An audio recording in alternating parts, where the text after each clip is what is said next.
Hello, everybody. Today we're going to be talking about the four worlds and the importance of them in the tree of life.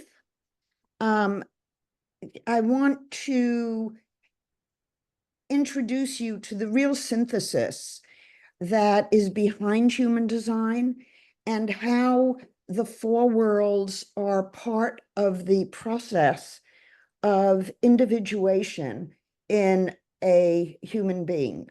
The process of individuation is a psychological term, and it means that over our lifetime, we develop increasing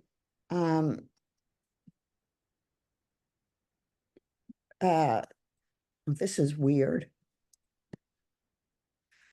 We develop increasing sophistication in how we view the world, on how we relate to the world.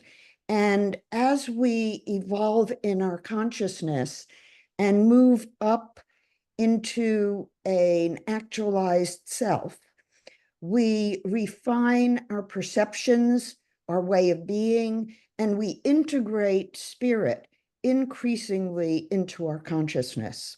So today, what I want to share with you is, and let me open it.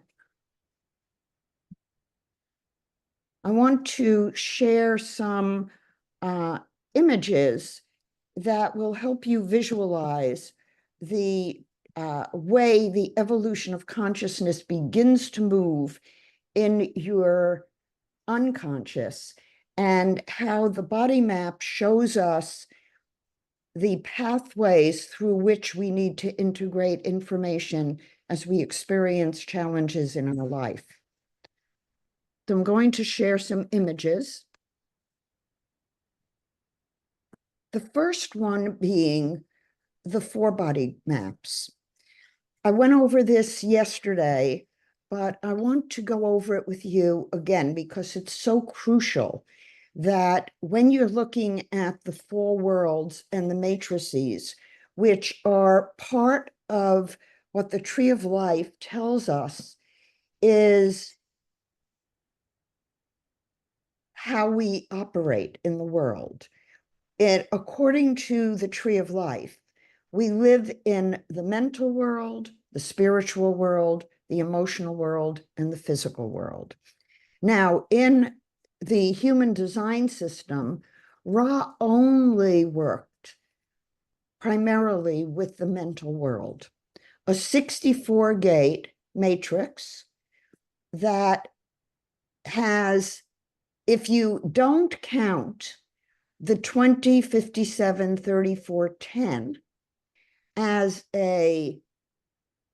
four different channels, you have the same 32 paths as you do in the Tree of Life.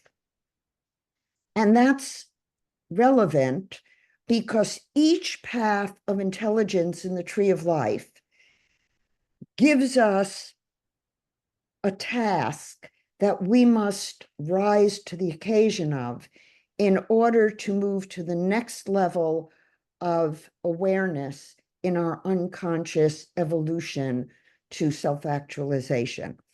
In psychology, we know that development is stepwise. So a baby must go through certain stages to get to their next stage. So, for example, if a baby is developing, you look for them to roll over, you look for them to smile, you look for them after they roll over, they start to lift their head and sit up, and then they crawl, and then they stand, and then they walk. If a baby misses a stage, certain areas of their psychological, physiological development do not move forward. And that's really important. When I was a child, I had significant visual issues and auditory sequencing issues. That came from missing a stage. in order to resolve it, I needed to go back and relearn certain things visually, auditorily, in order to overcome my deficits. Now, the worlds have different functions. In the mental world, it's our waking world. It's the world we live in when we wake up in the morning and we start going about our day. It's the world of work, the world of superficial relationships, the world of the kind of communication we have during this Santa Fe event. All of us are talking, we communicate. It's not necessarily at the depth of our soul, but sometimes it is. And physically, ideally, you're in a healthy mode. So the mental world is the world of our waking reality and the world all of us have to function in order to survive. The spiritual world, which Rod did talk about from the standpoint of the dream design. And the matrix for the spiritual world is horizontal. When we sleep, we're horizontal. So that world is not a world that we're conscious of. And note that there's no crown or ajna, and there's no solar plexus. There's also only one channel from the root to the splenic center, and from there to the throat center. The spiritual world has the 38, 28, 57, 20, the 62nd gate, which is a portal to the emotional and to the mental worlds. It has the 12th gate, which is also a portal to the mental world, and in this case, to the physical world. The physical world has the solar plexus. The spiritual world does not.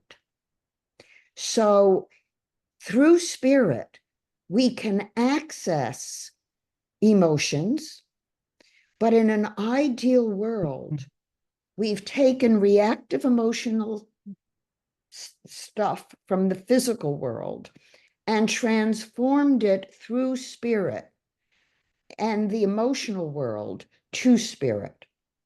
I call the emotional world the emotional angelic world because it has the crown and the ajna center. It has portals to the emotional, to the physical world through the 59 to the 6, and through the root to the solar plexus, no portals, but connections. And we are constantly attempting to be more conscious by taking what happens to us in the mental, physical world and transforming what we feel, what we know, what we do into more of a connection to our deep self and a connection to the core of our being. Notice that the spiritual world has the 515, the physical world has channel 515, the emotional angelic world has the 515, and the mental world has the 515. The spiritual world does not have any other central channels. Neither does the physical world.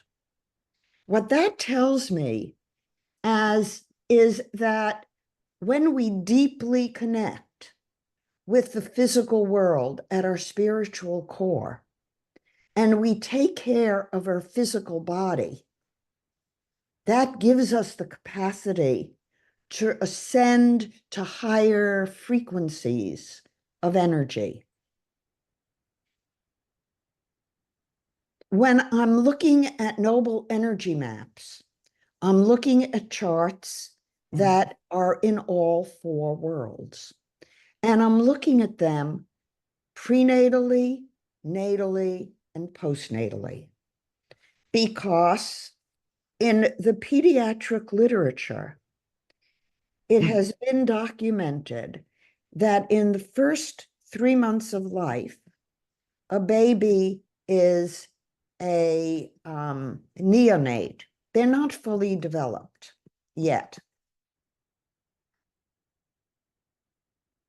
So in my work, I knew that in order to be complete, it's important to use not just the prenatal calculation that Ra gave us, but also the postnatal calculations. And it makes sense. If we're looking 88 solar degrees before birth and 88 lunar degrees before birth, it makes sense that we would also look 88 solar and lunar degrees after birth. And when I did those calculations, based on the missing one that Rod didn't have, which was the physical world, which is based on the lunar minute calculation, not a solar calculation.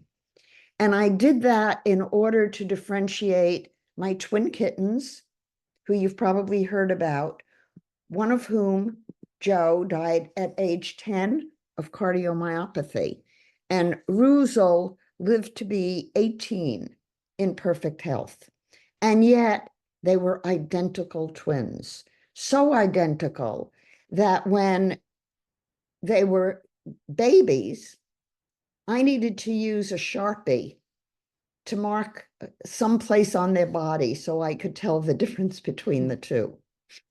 And they were very alike, so alike that behaviorally every way. And it was very interesting to me to see if I could differentiate them. And I did. What I'm going to talk to you about in terms of the four worlds today, and I will give you a document that explains what I'm going to say in great depth, something I used in my classes because it's that important. The human design is a synthesis of the tree of life. In the tree of life, the first path of intelligence is the 32nd path. It goes from Isad, or the sacral center, to the root center in the tree of life called Malkuth. And what you can see in this image of the tree of life is that the root center is broken into 4 sections or 4 worlds. In the Kabbalistic tree of life, they're given other names. Azia, Atzila, Atzula, Asiya, and Bria, Asiya, Atzula, and what's the last one? I'm blanking on it, but it's in my document. In any case, as we go to the root and we think about 4 worlds, the task we're given as we come into physical form and physical consciousness is to use those 4 worlds and their frequencies to become a spiritual being. The Kabbalistic tree of life dates back to way before Judaism and Moses in the Jewish mysticism. It dates back to ancient times, prehistoric times, when the ancient civilizations drew images of tarot cards on their walls, on their floors, in their mosaics. And you can see images, symbolic images, that are delineating the evolution of human consciousness as we evolve in a body. And as we evolve, we get more and more sophisticated in how we process information. So there's a schematic of the tree of life. And what is extremely interesting and of great benefit to know about the tree of life and the way the paths move up the tree in evolving consciousness is that you start with the sacral center, you move to the root center, and then you're going to move up the tree of life in consciousness, primarily focusing on spirit. The task of the sacral center, according to the tree of life, is to transform all your experiences into spiritual understanding and to move your process from an unconscious state to a conscious state. We do that through intuition, through instinct, through understanding who we are as human beings. The four worlds are delineated in the world card of the tarot. And this card is interesting because it depicts the four worlds. And it actually, when you understand the matrices and you understand the figures in this card, you understand something about processing information. When we go from the sacral center to the root, we have three channels between the root and the sacral center in the basic human design chart. So when you look at this image of the sacral center to the root center, there are three channels. I want you to note that the three channels between the sacral center and the root have only the 5342 in the spiritual and physical world. That means that when we're informed in the tree of life that our task is to always move into a spiritual dimension when we have an inner feeling. So you feel something in your body. What do you do with it? Do you act on it? Do you take it inside and say, is this right for me? What is the lesson I'm supposed to learn? How can I use my spiritual, intuitive understanding of myself and my body to be a spiritual, conscious being? Notice that you may feel physically activated, But if you are physically activated, it needs to be spiritualized. The other two channels, the 63 and the 52-9, are here in the emotional angelic world. And those connect up through the 58-18, the 48-16, and go right up and can connect through a portal in the spiritual world to cognition and understanding. So what I'm telling you is that the four worlds that we live in, that we, and in the card, you can see that the physical symbol, the bull or the ox, is turning away from our understanding of the world. We are not here to be locked into physical stuff. We're here to use our physical body to become spiritual. We are here to use our physical illnesses to be conscious and to transmute emotional energy to spiritual understanding and spiritual awareness.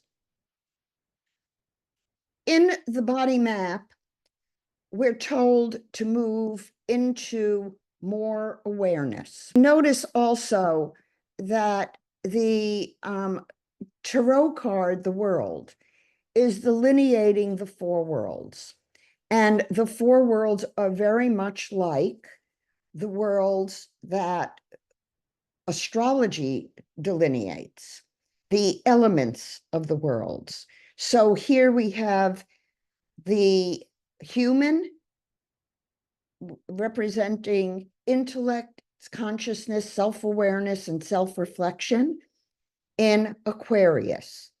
The placement shows the astrological sign. The eagle, symbolized water, is the sign of Scorpio, representing spiritual vision and the soul's ability to transcend. Now, Scorpio, astrologically, is ruled by Pluto. And it's extremely interesting to note that right now, Pluto has just moved into Aquarius, or is moving in. It's retrograde, but moving into Aquarius. So we're coming into a time when our psychic ability, our spiritual commitment, our consciousness as a collective humanity is moving into more self-awareness, more self-reflection, and more consciousness as a species. It doesn't feel like that, I know, but we are. And all of us who are here in this meeting know that we can't be unconscious and ignore the truth. The lion symbolizes fire. It's the mental world. We have to have energy. We have to have power. We have to have fire to exist in this mental world. We have to lead by example, and we must exercise willpower. The willpower comes in to the physical mental world, where we must take a beat when we are emotionally agitated in order to stay aligned with our spirit. And the bull or the ox, symbolizing earth, is turning away.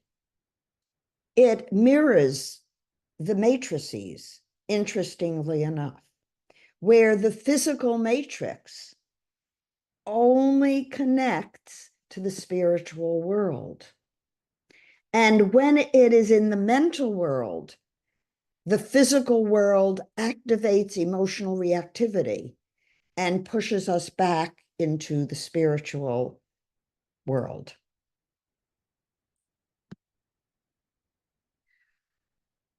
This is an image to show you how the worlds interface with each other. The spiritual world and the physical world are lunar calculations. They're based on the movement of the moon. That means that we cycle through our physicality a lot faster than we cycle through our thought process. That's a clue about functioning. In other words, if you are physically reactive and you move that energy into the mental world, you must transform it emotionally in order to re-spiritualize it. Now, some of you know that I do Tai Chi Gong, and in Tai Chi Gong, we do figure eights. So those of you who are here could stand up with me, and you can start, keep your feet parallel. Just keep your feet parallel and turn them out a little bit, and then just put your weight on your right foot and turn from the sacral center and shift your weight to the left foot, the back of the left foot. And then as you turn, roll to the front of the left foot and move to the back of the right foot. And that motion of the figure eight moves you from emotional world to mental world, from physical world to spiritual world, and back again. And this is something you can do to give your left and right brain the messages and your body the message that you are a unified whole and that the worlds are unified inside of you. You do not live in one world ever without the other worlds being there. So you can do the figure eights anytime, and they will rebalance you. But I want you to see this because the higher self, the spiritual self, oversees everything. It integrates who you are. And everything needs to be spiritualized according to the lessons in the Tree of Life. And when you do that, you can identify what you are feeling, you can explore what you're feeling, and you can transform it. And I'm going to give you a document that has these illustrations, but also has many, many questions using clean language, which accesses the depth of your soul. And it's important for you not to take what anybody says, but to take things inside yourself and see how you feel and what is spiritual for you. Dr. Eleanor, can I interrupt you? Yes. I have this itching question in my mind. I love the balancing of the feet, and I'm curious if it's important that there's weight bearing in the shifting, Yes. or is it possible that you could, like, say, roll the hips in a figure eight motion? Let me give you the full exercise, and that will make it more clear for you. Okay, so let's stand up again. And you can't see my feet, I don't want that. But put your right foot 1 toe length in front of your left. And then what we're going to start with, we're just going to shift the weight to the back foot and turn from the pelvis. Shift to the right foot and turn from the pelvis. Just shift and turn from the pelvis. Shifting the weight as you do. And then as you make it smooth, feel the weight shift from the heel to the toe. Heel to toe. As you shift, the action comes from the pelvis, but the weight moves between the legs. Does that answer it for you, Name? Okay. And you do this, right foot a toe length in front, then you shift and you put left foot a toe length in front, and then you do side by side with the feet slightly turned out to, let's say, 11 and 1 on the clock. And the when I first learned how to do figure eights, it was extremely interesting because I couldn't do it. And I kept saying to Marvin, I'm not doing this right. And it took breaking it down to moving from the sacral center and shifting weight to the feet. And the reason I had trouble is because of my learning issues. And I needed it broken down into pieces to be able to move smoothly. But as you move smoothly, it can help learning issues because it's integrating the hemispheres of the brain. So I've also broken down the awareness centers, the ajna, the sacral, and the splenic center, awareness centers. We move from the body, the physical form, to the splenic center, to the ajna via instinct. The splenic center deals with intuition. It deals more with spirit, as we know, than the solar plexus. The solar plexus is the mind feeling instinct, body instinct, body feeling mind. I'm sorry, feeling instinct mind. So we're going up the emotional axis, body instinct mind, feeling instinct mind.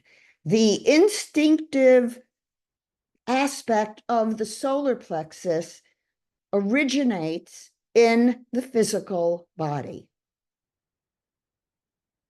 But the emotionality is part of the mental world. I'm going to stop the sharing. And I want you all to think about this in terms of early development. A baby is reactive emotionally when they're not getting their needs met. When they're tuned into and taken care of, they are balanced and they are generally happy. But when a physical need arises, usually a baby will express it in some way. And when they express it, if it's not taken care of, it escalates. That's emotional reactivity. If we had all our needs met all of the time on a spiritual level and on a physical level, there would be no need for emotional reactivity. We can have emotional reactivity that is joyful. And that emotional reactivity is different. That we tend to spiritualize immediately.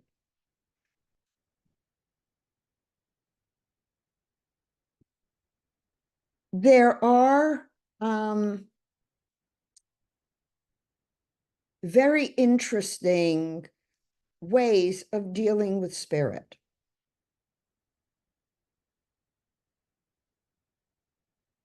A number of people just entered the room. I guess somebody, maybe another presentation ended, but okay. I'm going to share my document now. Let me get it opened. Okay. Why am I not? There it is. I can't move this. Okay. There we go. I'm going to share my other document so that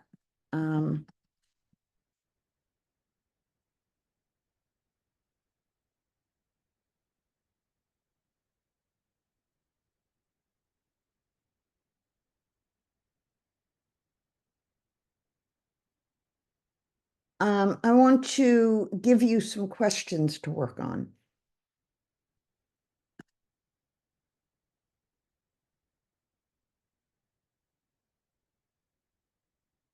The question I would like you to attend to, and I will time you, and I'll give you a little bit of time. Take out a piece of paper and I'll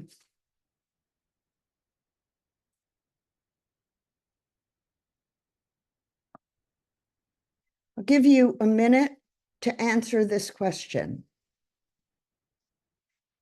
Do I perceive the spiritual world as separate from the mental world, or do I perceive that my spiritual values manifest in the mental world based on spiritual laws and principles? I'll put this question into the chat. Oops, it didn't do that.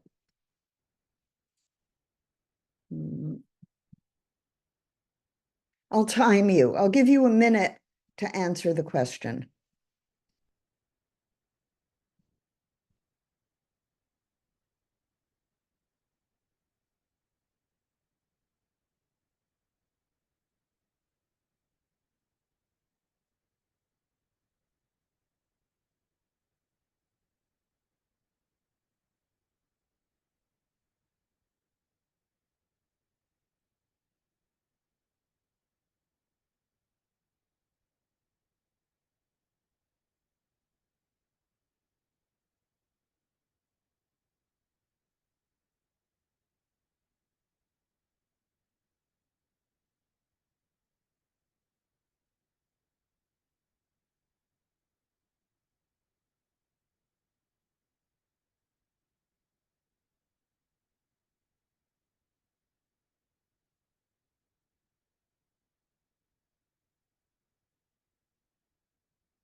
Okay. Anyone want to share what you've come up with?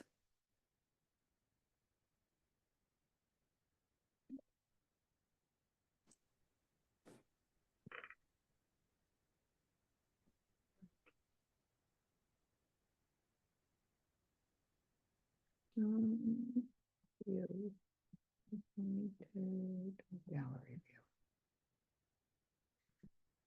Tina? Yes. So I think I find myself in two spaces. Sometimes when I feel disconnected I'm trying so hard to connect myself with my soul, and it feels like the physical body is trying to reach out to something. And then when I'm very centered and feeling peace, I am that watches the body and monitors it. So this is how I see it. And what would you like to have happen? To be always in that space where I'm watching that body and monitor it and enjoy it. So let's see if we can get you there. Okay. Okay. Oh, that's, hold on. This is, okay, Isaac. All right. Top of the day, evening to y'all. You too.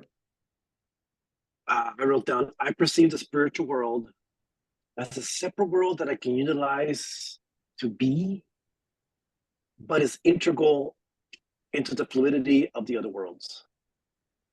So it's core. Yes. It's like at the center. And when you manifest in the world, are you aware of that world as you're manifesting? Sometimes. And what the Tree of Life is telling us is to try to bring it into everything you do. And so having the matrices and seeing how they interface gives us a roadmap for how to navigate the worlds. I'm going to ask you another question. When I rely on spiritual values, what difference does that make in what I manifest? When I rely on my spiritual values, what difference does that make in what I manifest?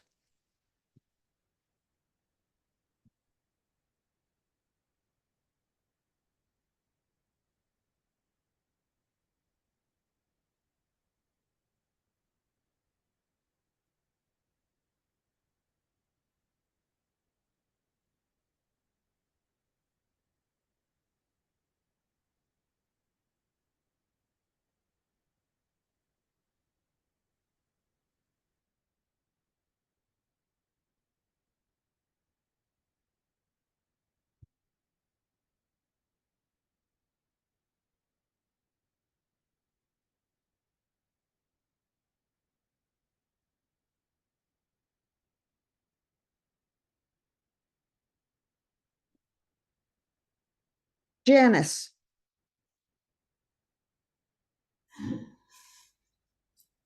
When I rely on my spiritual values, the big difference it makes on what I manifest is that miracles happen. It's things are so big and they move without any seeming effort, and everything seems to come to me because something else coming through me. So that's my experience. That's beautiful. And that confirms that the spiritual matrix and the emotional to spiritual is you use your mind, right, to stay centered. And if you don't know to do it, how would you know to do it? So I think, one of my goals in the Noble Energy Maps is for parents of young children to recognize that their child is a spiritual being and to begin encouraging that and speaking to that so that the spiritual world claims its place, its rightful place as a way of thinking. Because the mind exists in spirit, not just in the waking world. So we flip a switch. Tina. Okay, so I wrote keywords here: flow, ease, unexpected, because unexpected things happen. And then I feel the invitation from the world, and the world is welcoming my manifestation. It's like everyone else is cooperating to make it happen to me. And when they cooperate, what difference is it that you're in the spiritual rather than the mental world when other people perceive you?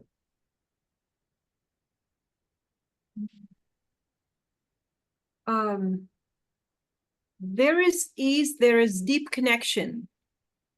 There is deep connection. So they feel your connection, not just to Yes. yourself, Yes, but also yes. to their spirit. They feel So they guided to respond. participate. They feel guided to participate. And it Uh-huh. would be also their spirit or some non-ordinary event that leads them to me, just because I was also in my spiritual world and very connected. It would be sudden, unexpected, but all our spirits would make Connect. a group, gather, and decide to connect us together. What will be interesting, I have some charts that I want to share, unless any of you want me to look at your chart. But what you just said makes me realize that when we are together in spirit with another person, we are bypassing the mental world. Yes. It doesn't matter then what somebody looks like, what they believe. We're soul to soul as a human being. Actually, And I have an experience. Sorry. go on. I have an experience, if I may share it. Sure. Okay, so last year I had few sessions in Qatar, in Doha. I went there and I booked in a hotel. And because of the flow of the sessions, I kept, booking an extra night and an extra night. And then everybody was telling me, you ended up paying the whole salaries of people. Just find a place and rent it. But rent is very expensive there. One of the girls that I went there to make sessions for, I made a session for her almost a year before, and she saw the place that she bought, which is a farm for camels race, a farm that she raises camels at for a race. And that farm had a house. She told me, come see the house, you might like it. I couldn't furnish the place for some reason. Every time I want to go to furnish the place, I just cannot do it. I went there, I felt connected to the place and furnished the place in 3 days. And I ended up staying there for over 9 months. Wow. Invited, and everybody was gathering there. We were doing sessions together, group meditations, and yeah. So it makes a huge difference. Yes. Okay. Ready for another question?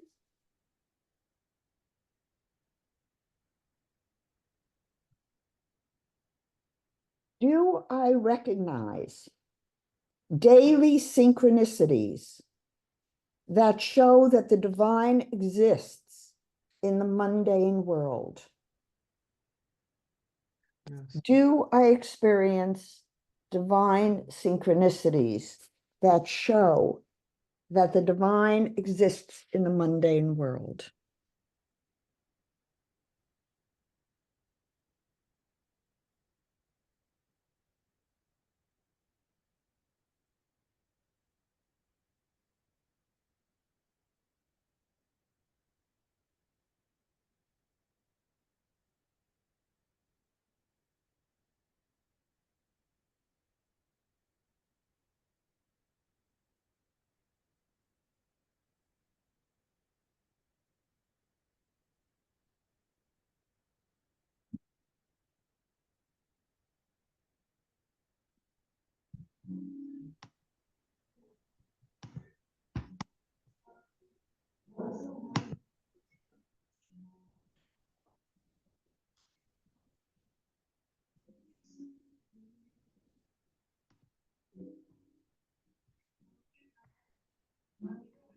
Any responses?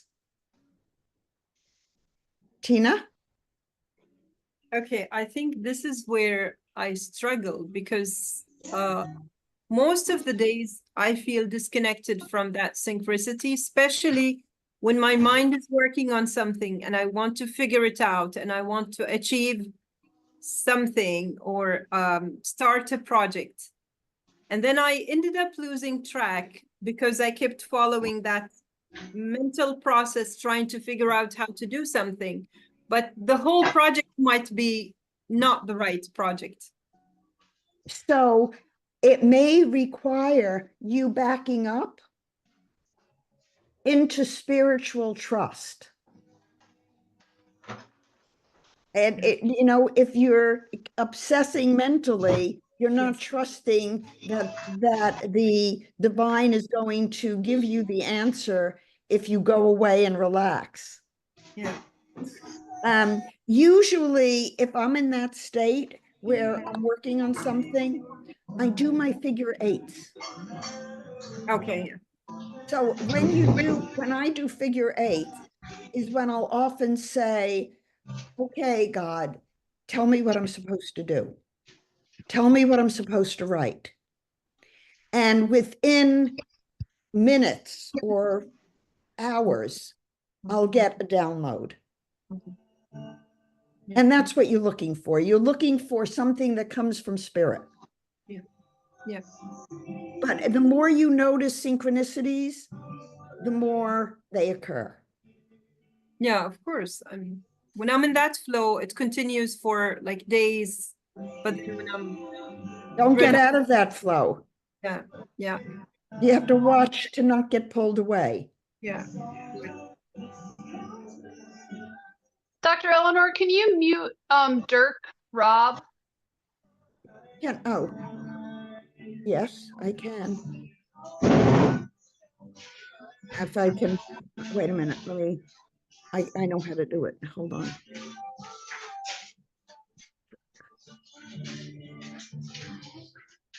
There he is. There we go. Janice, your hand was up next, and then Michelle.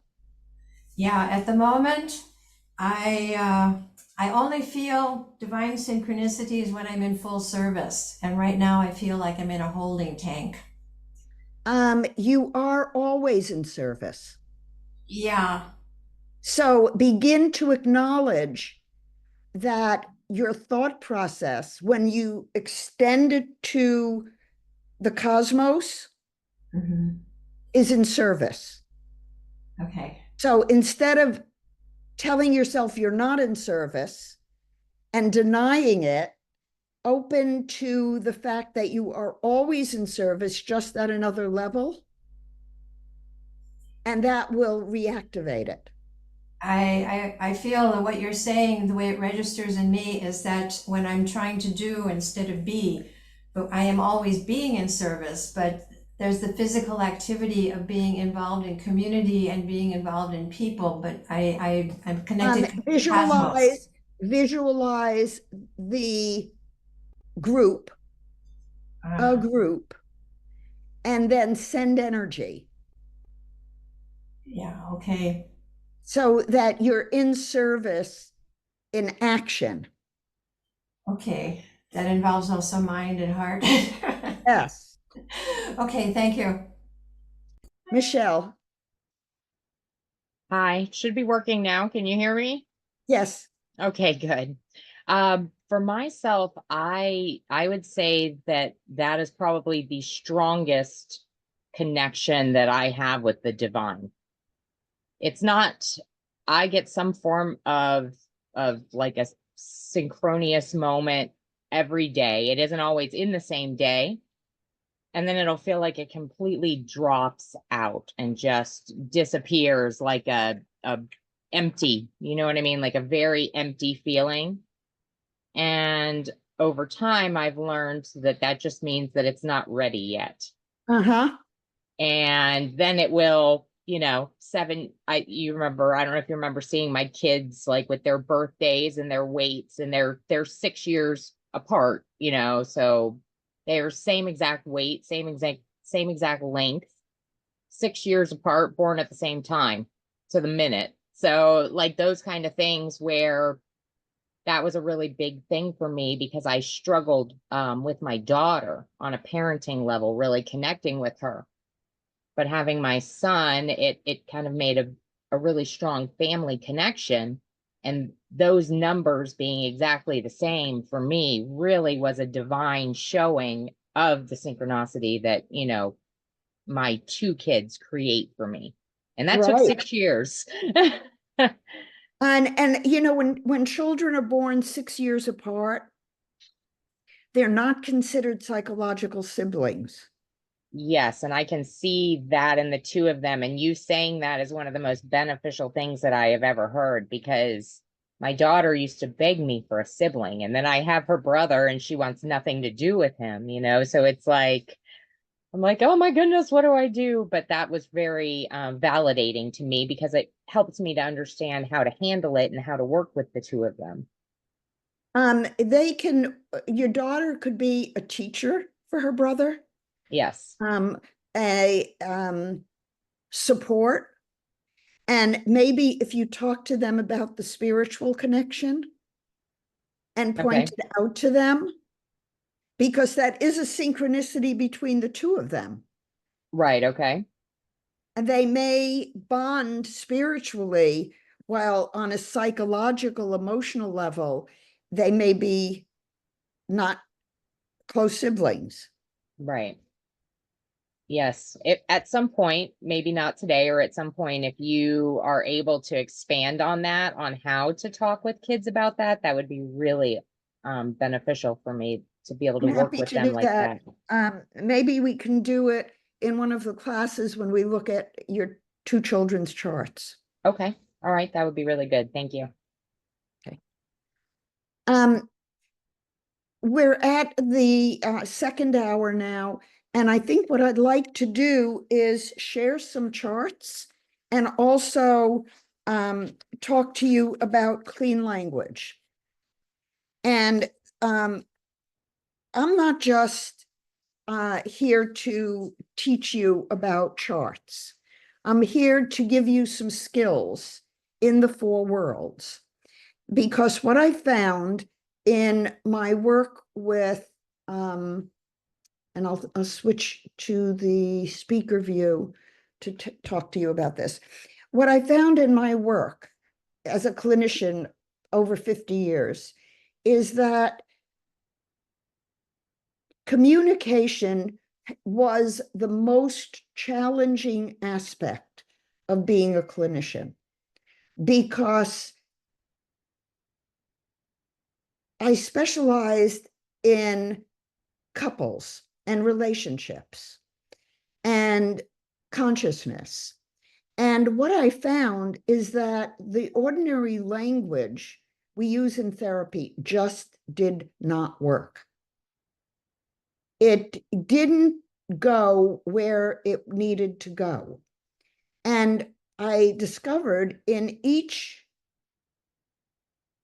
exploration that I did to try to gather skills to help my clients was that each world ultimately has different skills it uses. And the spiritual world uses what's called clean language. Clean language is language that has no kinesthetic, auditory, or visual input, so that the person is thrown back into their core in order to find the answer. So the first question that I'll ask you, that's a clean question, is, what do you know about the spiritual world?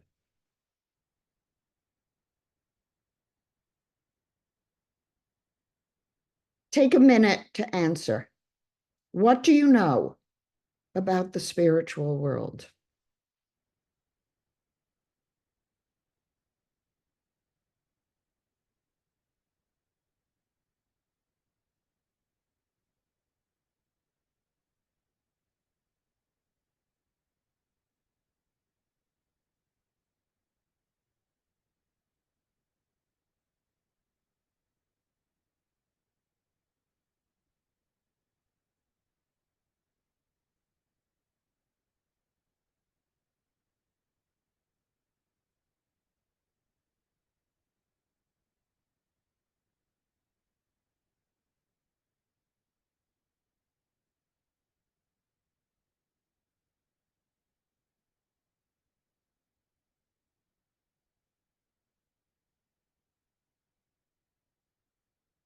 Anyone want to share their experience?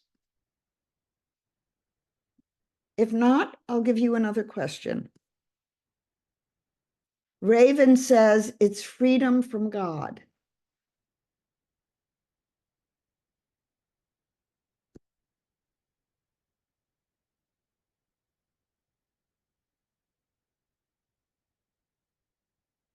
I'll give you another question. And when in this physical world, what kind of spiritual or divine sense do you have?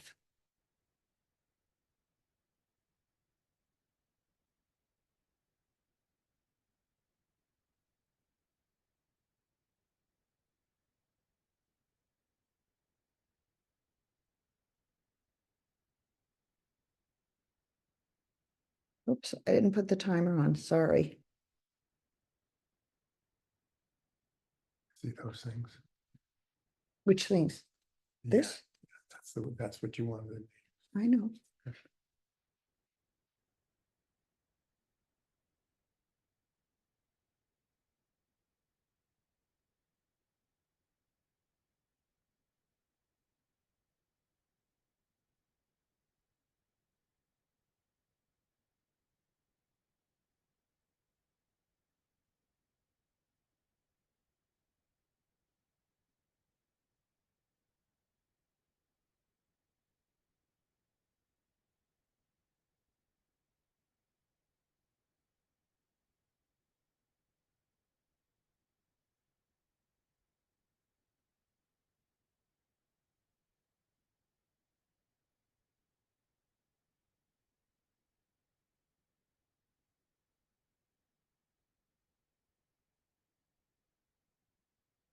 Anyone want to share? If so, raise your hand. Name. Let me change the view so we can see you too. Okay.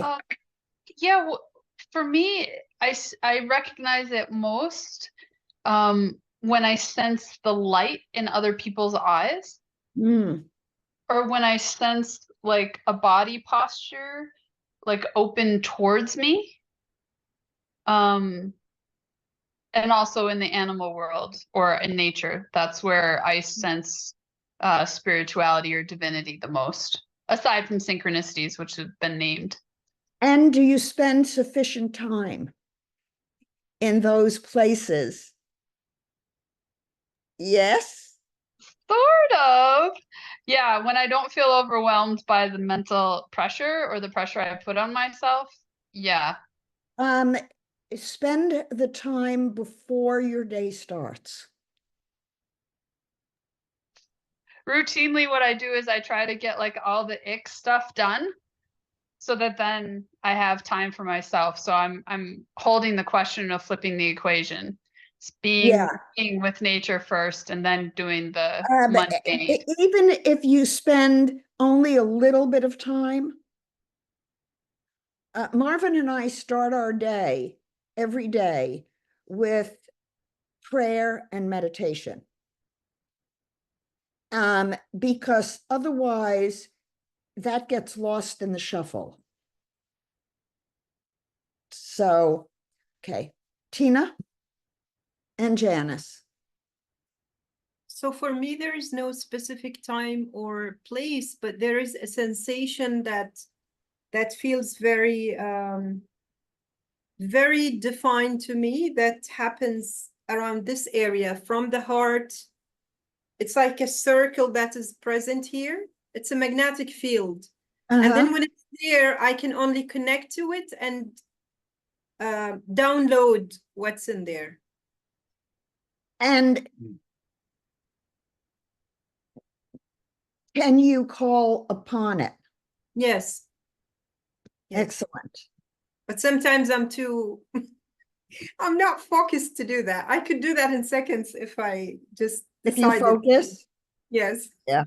So as I said to Name, then maybe setting a time every day where you focus Yes, to bring in what the day needs to bring in would be helpful for you. yes, yes. Janice. Well, I had written that I experience that spirit in me energizes me and motivates me. And when I feel a flow, I feel also a pull to do certain things, like to do my morning exercises. And meditation goes without speaking because I meditate at various times during the day. I am very fortunate not to have a lot of appointments. But there's a feeling of flow, like now I need to just stop and be quiet. Right. Yeah, So you sense it and then Yeah. you take action. yeah. Thank you.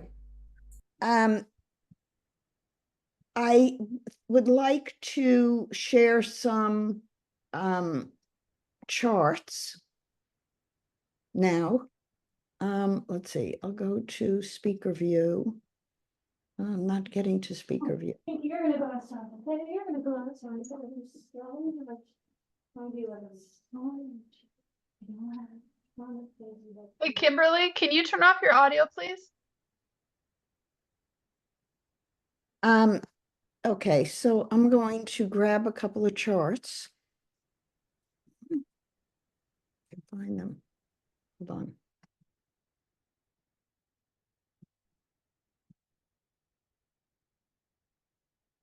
This is not working. Okay, so I'll go here. I'll share my screen as soon as I get a chart up.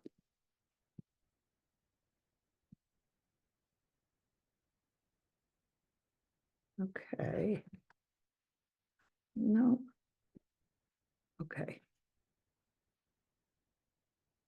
Is there anybody in the room who wants me to look at their chart? If they do, and I have it, I'm happy to do it. Otherwise, okay, Tina. Let me just find your chart.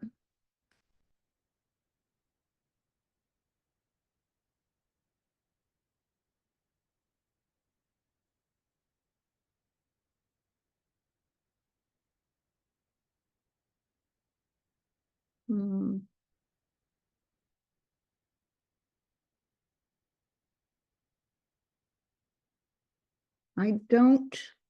Oh, here it is. Yeah, I got it.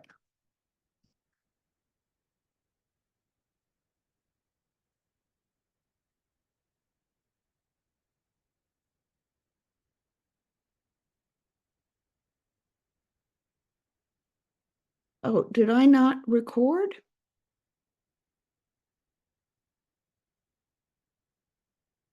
I don't know. It's recording, Okay, because I see it recording. good. Maybe Tina wanted this. Can you see the, oh, no, I have to share. Okay. This is Tina's chart. Correct? August 19th, 1981? Correct Yes. chart? yes. Okay. So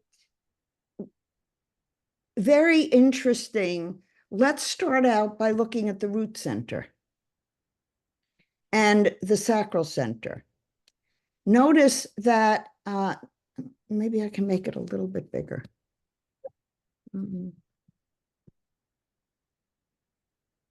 Yeah, that's a little bit better.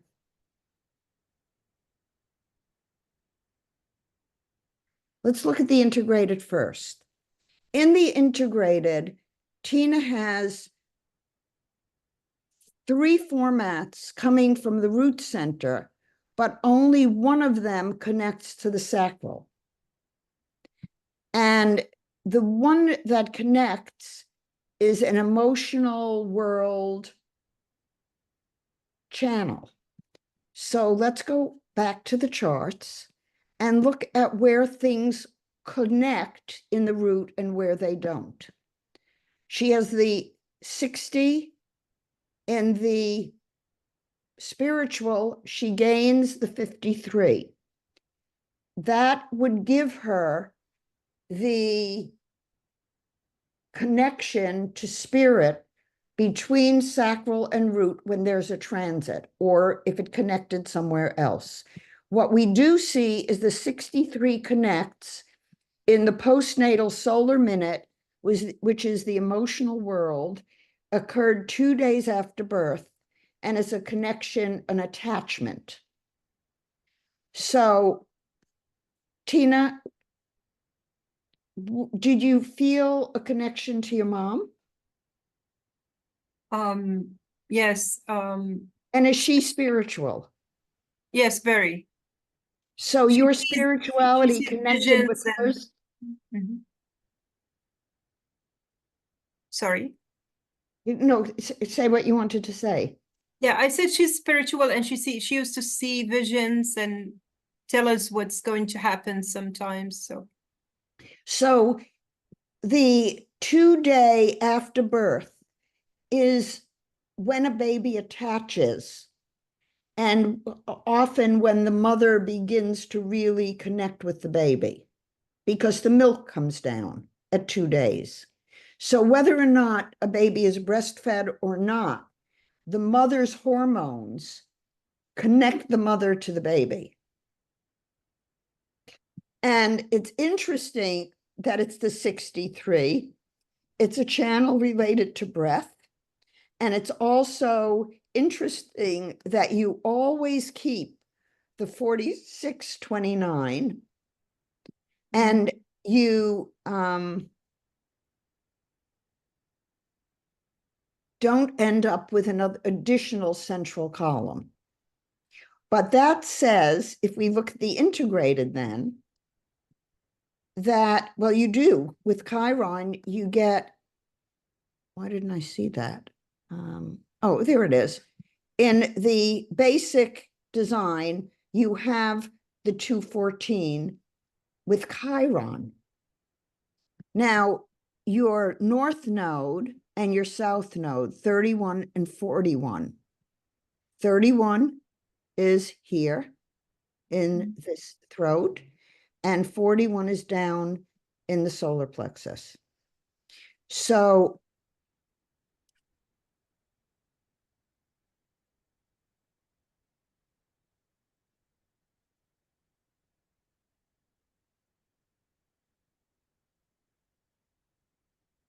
you end up being a single definition. Are you, or are you split? This is connected. This is connected.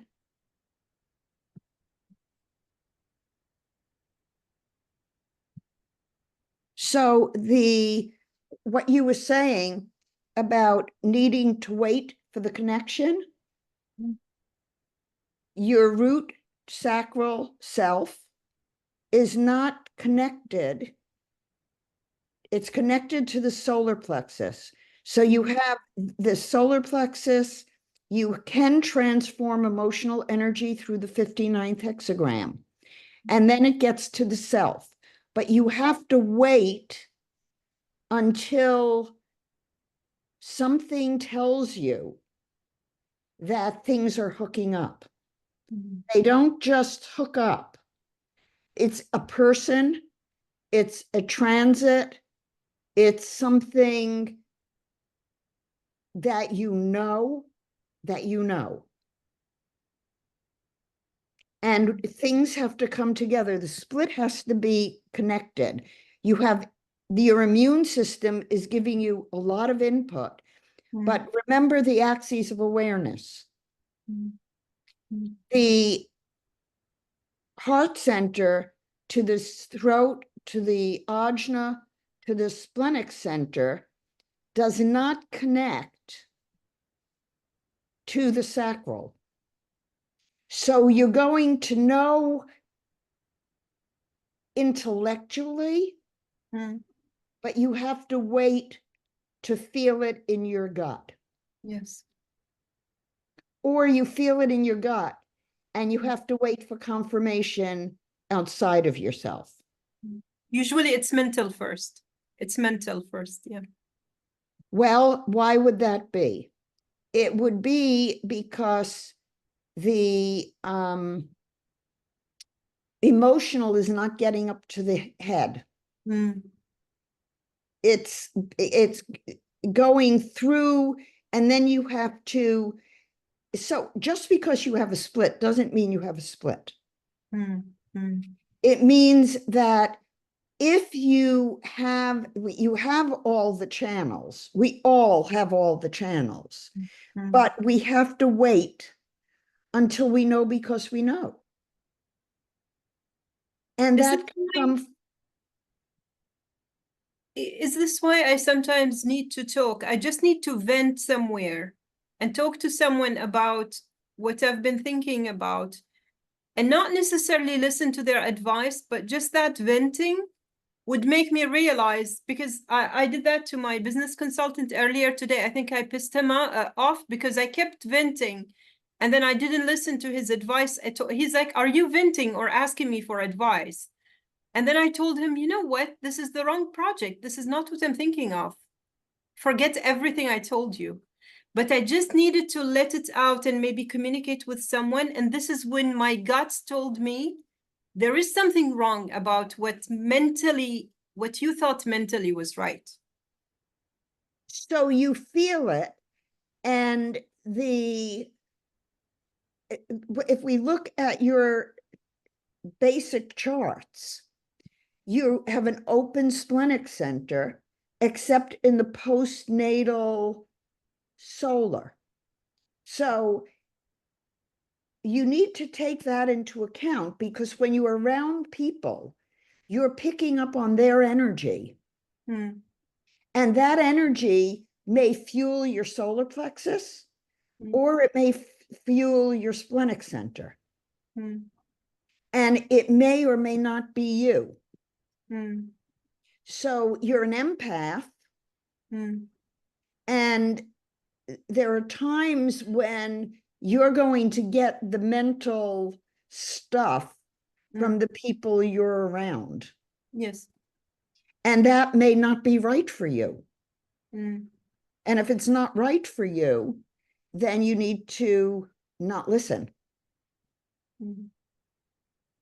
And you just said you know when something's right for you from a gut perspective, but you can't always put what's wrong into words.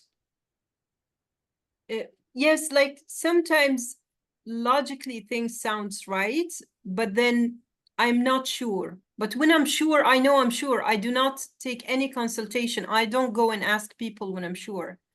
But when I ask them, I would be so confused, and this is not the usual thing for me. To be confused, and usually if I want to do something, even if it doesn't logically make sense, I would figure it out. I would do my best. I would not take no as an answer. Nobody can tell me you cannot do it.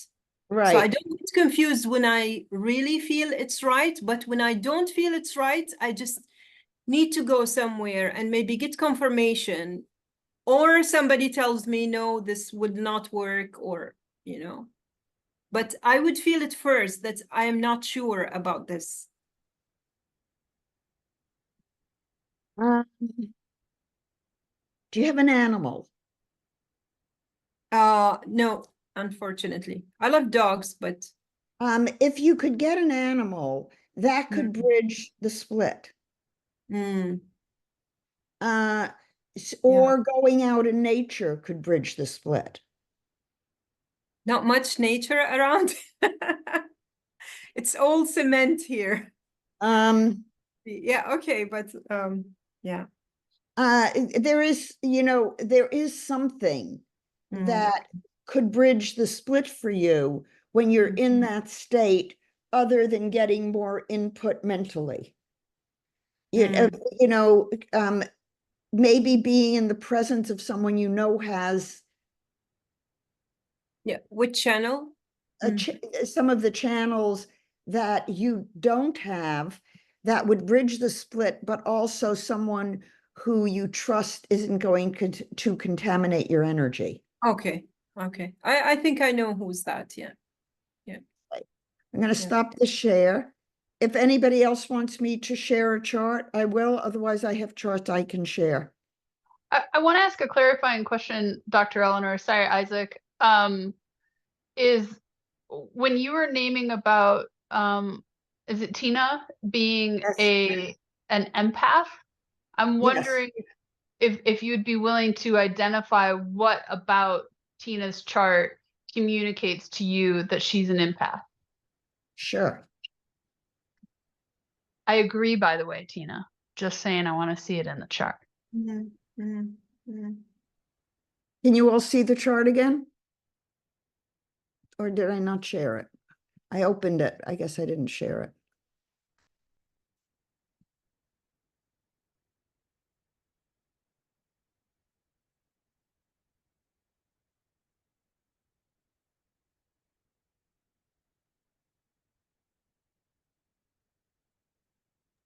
We see it now, Dr. Eleanor. Okay, so she has an open splenic center except in the postnatal, and she has an open solar plexus except for the mental world and the spiritual world. So in many instances, Tina is picking up the energy of the people around her. And she's not completely open, but we need to look at the timing. So if somebody in the real mental world is emotionally reactive, Tina can transform it for them because she has the 59th hexagram. But if she's not in a centered place herself, she might not choose to do that. And the open splenic center is a physical empath. Ultimately, when Tina picks up energy from people, if she's learned what things are inside her body and inside when she feels aligned, she doesn't have to be contaminated. She can recognize this is me, this is not me. But it takes having an open center and being aware of when it's you and when it's not you to be able to answer, is this me? Does that answer your question? 100%. Thank you. Okay. Let me share. Okay. Isaac, let me stop the share and go back to stop share. Okay. Isaac.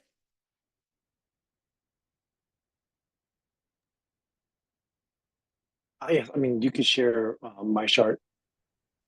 That's why I raised. That's why I raised the hand for, not a Okay, particular let me see if question I have to your chart. Tina's. I'm not sure if I have it. I don't.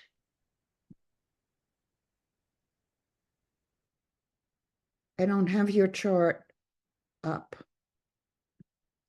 So I'd have to run it. I'll talk to you about your chart a different time, if that's okay, because I don't have it and I don't want to take the time to run it. Same thing with you, Janice. I don't have your chart handy. So I can do your chart and talk to you privately. So let me share a chart of somebody I do have.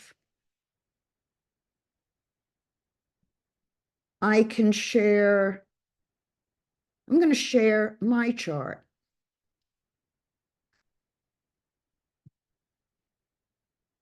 Because that will show you, whoops.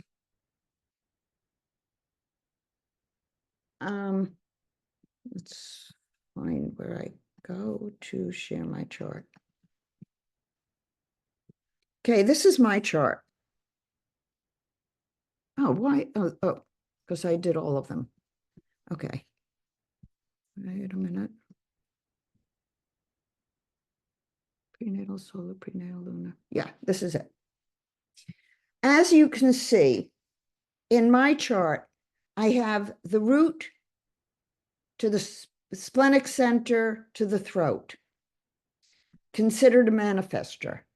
And I kept saying to Ra, I am not a manifester. I don't manifest until I know, because I know, because I know. And when I ran these 8 charts to see what they would show, the lunar chart answered everything I needed to know about why I didn't manifest. And I waited. And notice that I have all 3 formats coming out of the root center. And the only one that connects is the 52-9. The 52-9 is in the emotional matrix. And I also have the 54-4, my south node. 53-4 is my north node. And I also have my south node in the 60 and the 56. If you think about, I also get the 63, but I never get the 53-42. I am a master of taking clients who are struggling, reinterpreting their emotional world energy and reframing it in a way that resonates with the soul. The 52-9 is a channel of stillness. It's going to an internal still place. I live in that place. I can tell you that throughout my childhood, in the rather chaotic environment that I grew up in, I spent a lot of time in my room writing, journaling, reading. When I was 7, I was sitting in a double lotus position, meditating and reading books on yoga. That's this drive that I had from the sacral center to spiritualize. The 5818 is a channel of spirituality, even though it's in the emotional angelic world. Between the 5818 and the 4816, that external channel is a frequency. It is gives a frequency of alignment. The channel, which I'm going to work on the 5818, these 3 channels this week in my classes, because the 32nd path came from the sacral to the root, but the 31st path of intelligence comes between the root and the splenic center. And that root to the splenic center tunes us in to the spiritual dimension. And unless we are aligned with the frequencies of spirit, we cannot perceive it.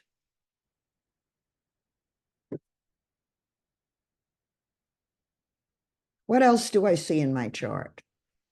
Well, I don't have a head center, generally. I've always said I can't think to save my life, and I can't. I know, but I don't think. And if you asked me, if you gave me a trivial question, I would not be able to answer it. I pretty much guarantee. I've lost every game of trivia I've ever played. But ask me to remember a client's dream from 30 years ago, and I'll give it to you with its meaning. I remember everything my clients tell me, but I don't remember anything I say to them. Okay, so when you look at my integrated charts, look at how I get the 57, which world? Where does the 57 come in? Solar minute, emotional world. What am I especially talented in? Listening for the frequency of my client's voice vibration and knowing if it's spiritual and aligning with them or if it's off. I have the 5th hexagram in every single chart, and I get the 15 3 months later. I wait, and I said to Ra, I wait, and I wait, and I wait until I know, because I know. Where is that in my chart? Now, when I was studying astrology, I asked all of my astrology teachers, when you look at my chart, how would you know that I've done with it what I've done? None of them could answer. I have a very complex astrological chart. My sun is in Sag, my moon is in Scorpio, and my ascendant is 3 to 4 degrees of Aquarius, with Venus 0 degrees Aquarius right on my ascendant. Venus is in the 48. Venus is in the 58, 48, and 58. Venus is a planetary body that loves balance, and it is in Libra, which makes it very happy. The 10 in my lunar chart is Capricorn, and it's also my Venus. It's Mercury in the 10. I'm very committed to the role I play in my work. And it hooks up to the 57. Where? In the emotional world. So when I first got these charts and I was working with them and working with the developmental sequences and how things come online, it's extremely interesting that between the emotional world and the spiritual world, I know what role I need to play for the person I'm working with. Am I making sense to people? Okay. I had said to Marvin, way before human design, that there was only one thing I would die for in my life, and that was love. But it wasn't romantic love. It was love of consciousness and love of staying true in integrity to the consciousness of the self. And when I was a kid, I was a fighter for consciousness. I would say, because I saw energy, and I'm the youngest of 5. 3 of my siblings were considerably older than me. And my brother, who was 16 years older than me, was not very nice. So I would fight him. And I would look up and I would say, I would never treat somebody the way you're treating me. Why are you doing this? Obviously, it was the 57-10, not understanding how people who are not spiritual could be doing things that were emotionally wrong, and that they were not bringing the emotion to spirit. Now, when you look at my integrated, whoops, I printed all of them out so you could see all the composites, but we're not working with that yet. So in the composites, you can see that in my natal chart, my solar plexus remains open. Where does it get activated? It gets activated between the prenatal solar and the postnatal lunar. So what that says is that when I'm relating to people socially, if I sense that they're not telling the truth, or if I sense that they're not spiritually aligned and they're in an emotionally reactive place, I go away. I run. And I'm not an emotional being.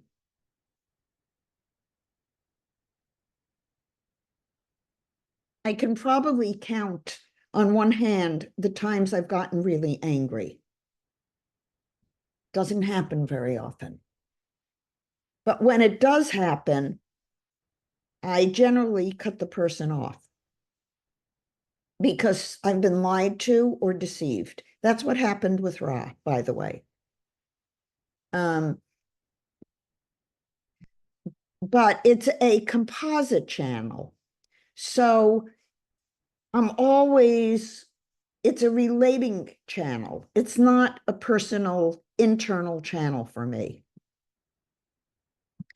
But notice how I do sense emotional energy from other people.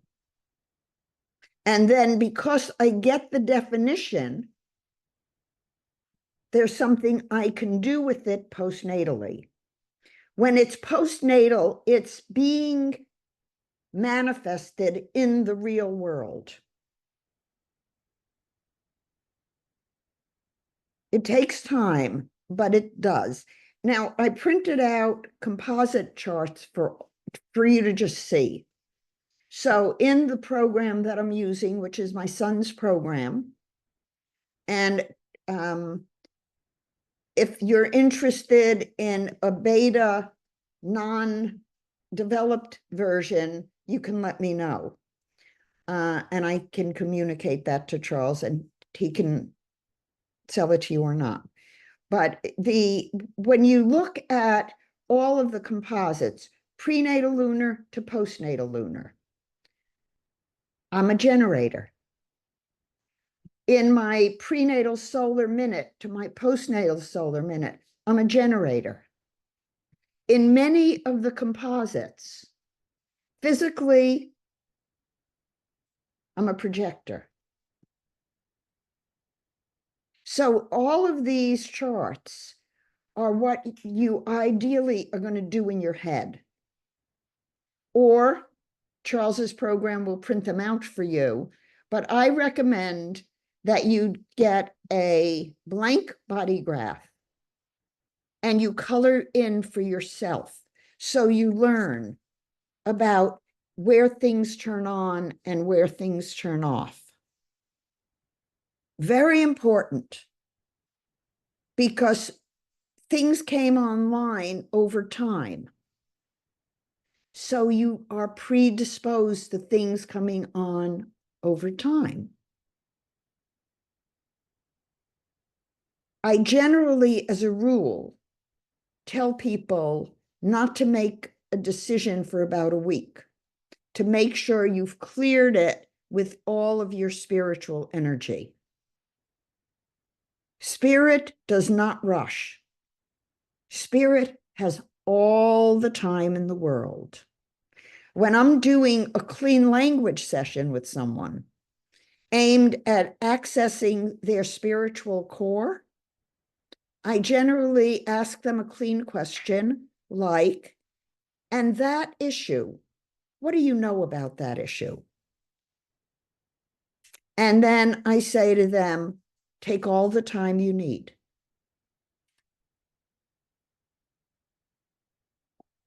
Going internal, which is where you need to be, not mental world. Human design is the mental world.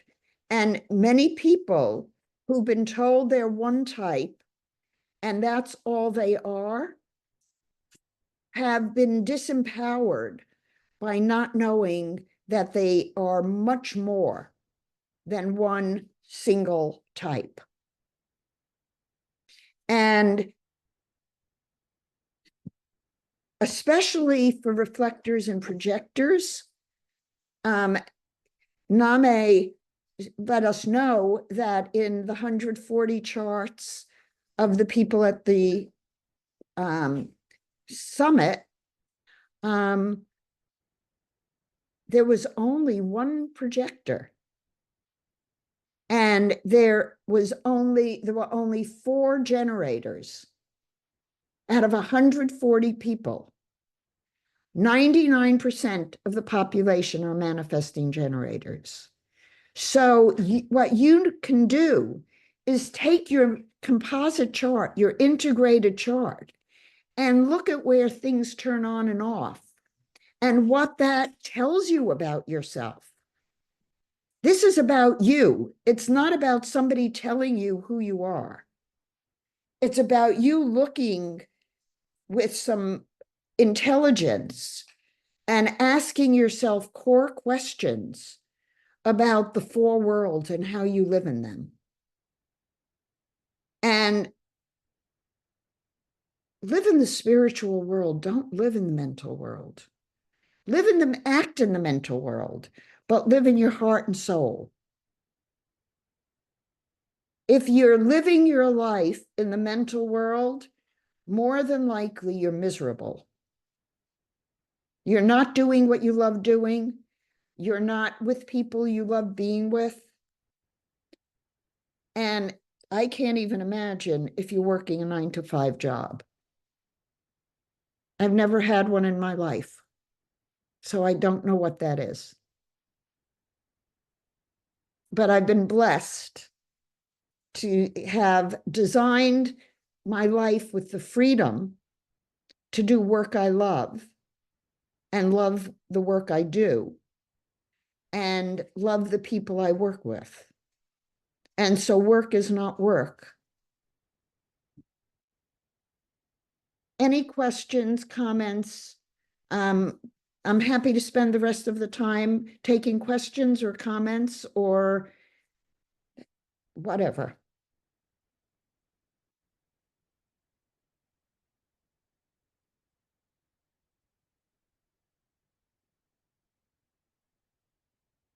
I will make the document that I'm working from available to all of you so that you can have your minds absorb the information. And the document has many, many pages of questions to take you inside, ground you, and also enhance your spiritual quest.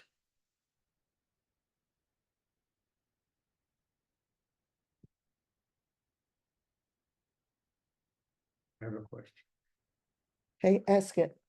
Marvin has a question he wants to ask me. So, hi, folks. I've been snooping on what you all are doing here. It's always interesting. So, for me, as a former projector, I can put your chart up. so what became interesting for me is when she showed me all the charts, is I could understand myself better if I could trace in the charts how I use the energy. And maybe if you have a minute, you can show that. This is Marvin's chart. That was critical for me. How the energy moved in me. Yes. So I use Chiron. If I didn't use Chiron, we wouldn't have Marvin's 15.5 activated. Then the only definition in his basic human design chart would be the ajna to the throat. When we look at the lunar chart, we see that if we use Chiron, he's a manifester, emotional manifester. But if we didn't use Chiron, he would be a reflector. So in Marvin's chart, 1, 2, 3, 4, 5 of his 8 designs are reflector designs. Marvin never gets the splenic center. And Marvin's first memory is of touching somebody's knee and feeling the pain in his body, in his knee. Correct? In essence. So I was going around putting my hands in a family gathering where my older relatives had pain. So when you look at the openness, and Marvin is an MD, double boarded, you would not expect that somebody with this, with a projector chart, would have graduated from college in 3 years, went right into medical school, graduated college medical school in 6 years, and did 2 residencies. Not a chart of somebody that open. But when we look at the composites, Marvin is an extremely strong manifesting generator, defined emotional center, defined splenic center, and the splenic center is skills and depth and talent, connection to all animals through the 1762, good storyteller, emotional manifester. And let me tell you, if Marvin gets angry and emotionally reactive, you'd better watch out. And he has, over the years, learned to channel that emotional energy spiritually, which is why his spiritual commitment to his process was so deep and so intense when we met in India.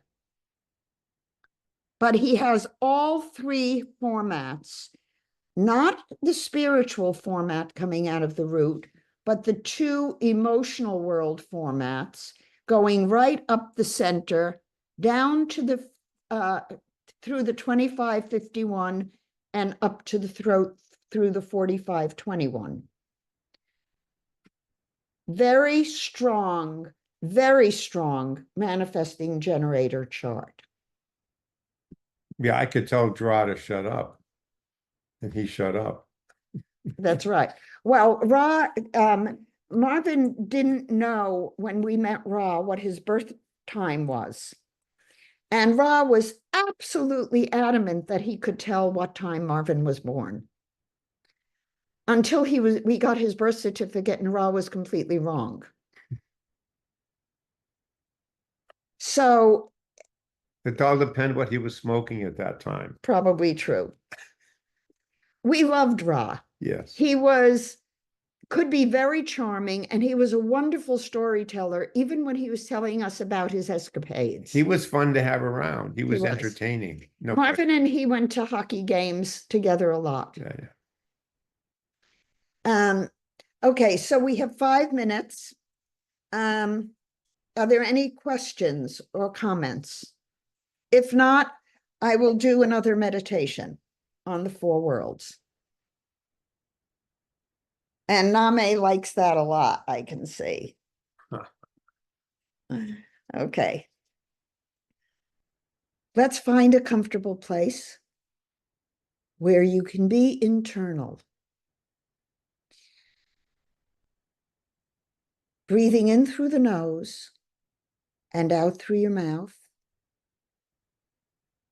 And with each inhalation, allow yourself to connect with the divine coming in through the crown and radiating down through your body until you feel spirit in the core of your being. And as you feel yourself, the you who you know yourself to be, when you feel that sense of self, send that spiritual energy down through your feet and then bring it up from the earth, merging in the sacral center, and recognizing that you are a spiritual being, radiating spiritual energy throughout your body with intention to cleanse and release any places in your body that feel stuck. Scan your body, breathe your body, and know that you are a light body, electromagnetic light body in biological form. You are the doer. You are the orchestrator. As you receive instruction through spirit for how you are, for who you are, for what you want to manifest in this physical, mental world.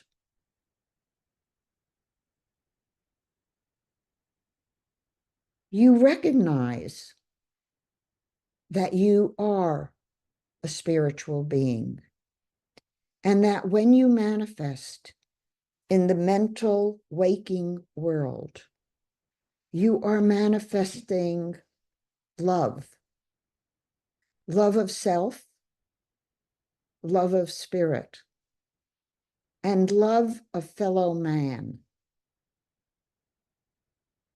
All of us are spiritual beings, pretending, as Osho said, not to be.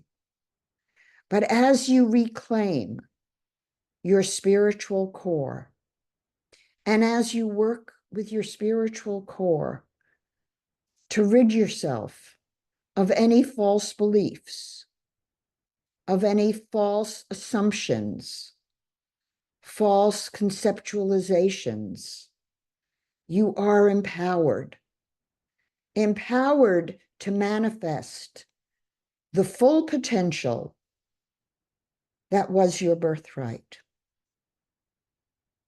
As you grew from a baby, from a neonate to a baby, you were empowered to express yourself. Reclaim that freedom.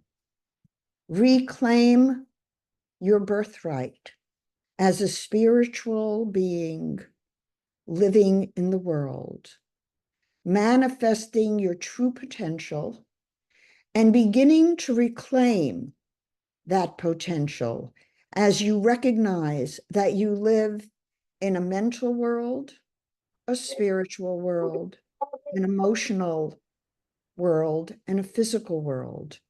And those worlds come together as a unified whole.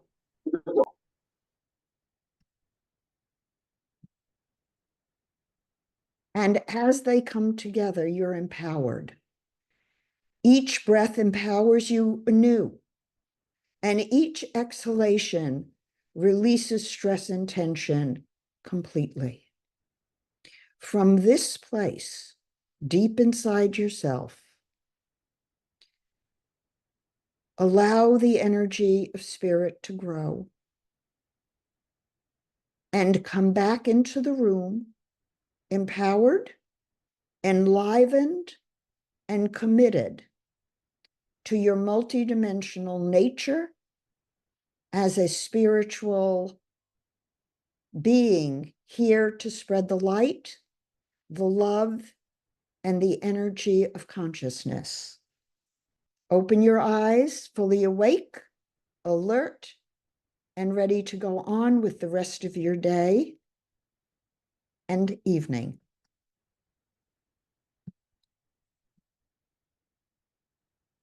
Thank you all. I'm going to turn the recording off.